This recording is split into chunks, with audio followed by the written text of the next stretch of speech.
अब यूनिट 2 का हम नेक्स्ट टॉपिक चालू करते हैं। कंज्यूमर्स इक्विलिब्रियम हो गया था, उसके बाद है चैप्टर डिमांड।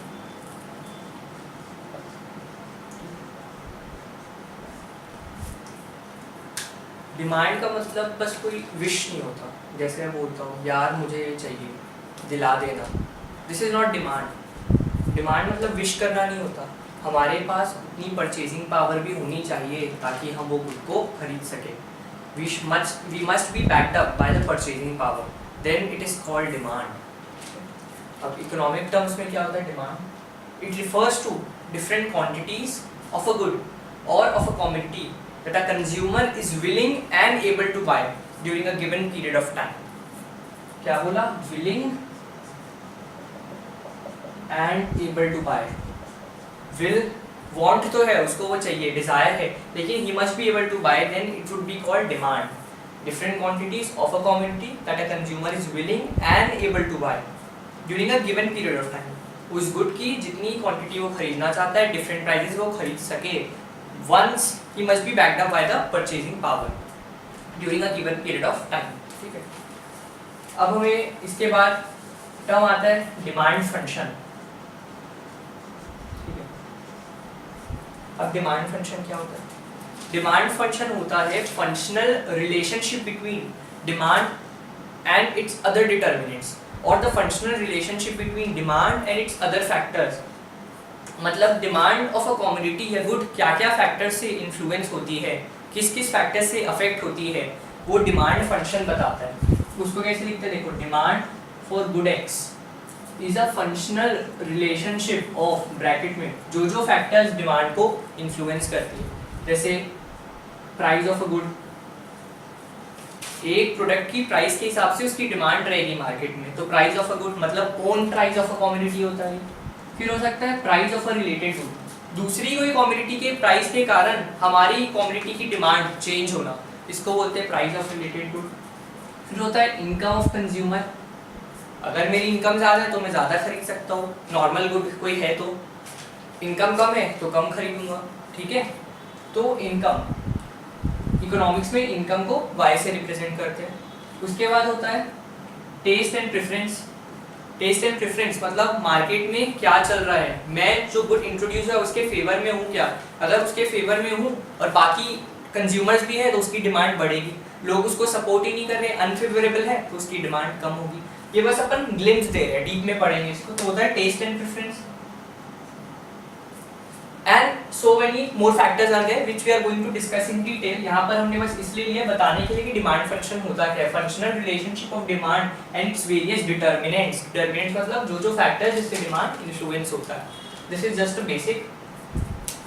अब हम एक शेड्यूल लेते हैं जिससे समझते हैं डिमांड वर्क कैसे करता है। यूजुअली हम कंज्यूमर्स की जो गुड्स कंज्यूम करते हैं उनकी टेंडेंसी क्या होती है, अगर किसी भी कमोडिटी का प्राइस बढ़ेगा तो हम उसकी कम यूनिट कंज्यूम करेंगे, लेकिन अगर वो चीप है, सस्ती हो रही है, उसका प्राइस कम हो रहा है तो हम उसको ज़्यादा कंज्यूम करेंगे। यही डिमांड बताता है। मतलब अगर हम ले price of good x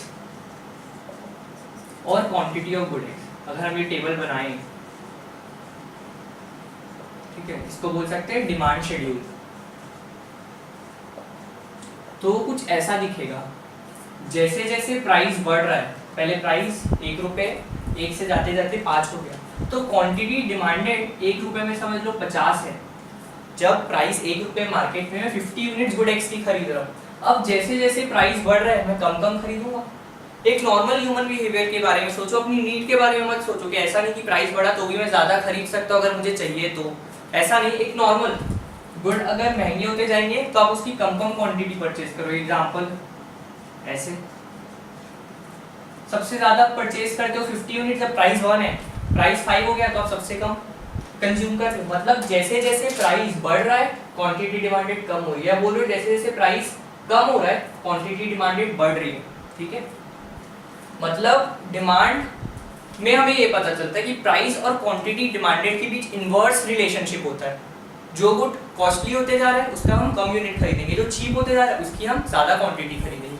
so there is an inverse और negative relationship between price and quantity, negative और इनवर्स रिलेशनशिप। ठीक है, ये तो मैंने अभी शेड्यूल बनाया है, ये हमने क्या शेड्यूल बनाया, जो शेड्यूल बनाया है प्राइस और क्वांटिटी का किसी एक कंज्यूमर के लिए कंसीडर करके, ये किसी एक कंज्यूमर का शेड्यूल है कि जब उसके सामने ऐसे ऐसे प्राइस है तो ऐसा ऐसा कंज्यूम करता है, तो इसको बोलते हैं इंडिविजुअल डिमांड शेड्यूल, इसको बोलते हैं इंडिविजुअल डिमांड शेड्यूल। मतलब किसी एक पर्टिकुलर कंज्यूमर की डिमांड को मैं ट्रैक कर रहा हूँ, इस प्राइस में वो इतना खरीदता है, ठीक है। फिर आपका होता है market demand schedule. Market demand schedule ये बताता है different quantities of a commodity that all the consumers in the market are willing and able to buy during a given period of time। एक प्राइस में during a given period of time में जितने भी consumers हैं market में उस price में कितना खरीदना चाह रहे हैं, तब हम एक के बारे में नहीं बात कर रहे, बहुत सारे कंज्यूमर्स के बारे में बात करें। यहाँ पर था different quantities of a commodity that an individual और a single person, single consumer is willing and able to buy at different prices during a given period of time. मतलब अब देखो प्राइस समझ लो यही है, ठीक है। अब आप देखोगे quantity demanded of good X जो है by A, quantity demanded of good X by B. A और बी क्या है, डिफरेंट कंज्यूमर्स है। यहाँ पर हम एक के बारे में बात कर रहे थे, ए के बारे में बात कर रहे थे, उसकी डिमांड के बारे में। अब हम ए और बी के बारे में बात कर रहे हैं, ठीक है। ए का यही है 50, 40, 30, 20, 10। अब दूसरा कंज्यूमर है हमारा जो बी मार्केट में, वो ऐसा कर रहा है, समझो उसका कंजम्पशन पैटर्न 60, 50, 40, 30, 20। क्योंकि इसकी डिमांड के ऊपर डिपेंडेंट नहीं होगा, लेकिन ये पक्का हुआ कि इनवर्स रिलेशनशिप होगा यहाँ भी प्राइस और क्वांटिटी डिमांडेड में। सब कंज्यूमर्स वैसे ही करते हैं, अगर गुड महंगा हो रहा है तो उसका कम कंज्यूम करेंगे, तो प्राइस जैसे जैसे बढ़ रहा है क्वांटिटी डिमांडेड कम होती जाएगी। तो मार्केट डिमांड क्या होता है, अब देखो जो हमने टर्म यूज किया, ये ए प्लस बी मतलब total demand in the market क्या होता है। मार्केट डिमांड होता है कि total demand in the market क्या है, कि जब जितने भी कंज्यूमर्स कंज्यूम कर लिए तब, मतलब 50 + 60 110 90 70 so on 30। मतलब उस प्राइस में जो भी कंज्यूमर्स है मार्केट में वो कितना कंज्यूम करना चाह रहे हैं, वो होता है मार्केट डिमांड शेड्यूल, ठीक है। इंडिविजुअल डिमांड शेड्यूल एक पर्टिकुलर कंज्यूमर मार्केट में उस प्राइस में कितना कंज्यूम कर रहा है, ये होता है इंडिविजुअल डिमांड शेड्यूल, ठीक है। अब हम ग्राफ देखते हैं, ठीक है। मतलब इंडिविजुअल डिमांड ग्राफ या फिर उसका डायग्राम कैसा बनेगा और मार्केट डिमांड कर्व कैसा बनेगा। पहले हम देखते हैं इंडिविजुअल डिमांड कर्व। हम दो चीज के बीच रिलेशन पढ़ रहे हैं, क्वांटिटी एंड प्राइस। तो क्वांटिटी डिमांडेड आपका आता है एक्स एक्सिस में, प्राइस आता है वाई एक्सिस में, ठीक है। अब आपका प्राइस यहाँ होगा कुछ 4, 5, क्वांटिटी 0, 10, 20, 30, 40, 50। अब क्योंकि ये दोनों के बीच नेगेटिव रिलेशनशिप है, तो आप जब ये पॉइंट्स कनेक्ट करोगे आपको एक डाउनवर्ड स्लोपिंग कर्व मिलेगा। क्योंकि ये डाउनवर्ड स्लोपिंग कर्व मिलेगा मतलब क्योंकि देयर इज अ नेगेटिव और inverse relationship between price of a commodity and it's quantity demanded. तो जब ये पॉइंट को प्लॉट करोगे तो आपको ऐसे मिलेगा downward sloping curve. This is the demand curve of consumer A, we present like this. Demand ऐसे लिखते हैं, डिमांड नीचे ए, मतलब demand curve of consumer A for good X. तो डिमांड कर्व हरदम डाउनवर्ड स्लोपिंग होगा क्योंकि नेगेटिव या इनवर्स रिलेशनशिप है। जैसे जैसे प्राइस कम करूंगा वैसी वैसी क्वांटिटी ज़्यादा कंज्यूम कर पाएंगे, जैसे जैसे प्राइस बढ़ाऊंगा वैसे वैसे क्वांटिटी कम कंज्यूम कर पाएंगे, ठीक है। तो ये रिलेशन है inverse relationship. Market demand curve कैसे बनेगा, इजी है। एक ही कर्व में ए और बी का डिमांड कर्व दिखाओ, दोनों को ऐड करके तीसरा डिमांड कर्व बना दो कि मार्केट में क्या डिमांड है। फॉर एग्जांपल जब यहाँ आपका क्वांटिटी डिमांडेड और प्राइस होगा, ए का डिमांड कर्व ऐसे कुछ डाउनवर्ड फॉलिंग होगा, बी का डिमांड कर्व कुछ ऐसे डाउनवर्ड फॉलिंग होगा, दोनों को ऐड कर दो तो आपका आ जाएगा मार्केट डिमांड कर्व, वो और फ्लैटर होगा। फ्लैटर मतलब क्योंकि it is the sum total of individual demand curve, वो ज़्यादा फैला हुआ होगा, ठीक है।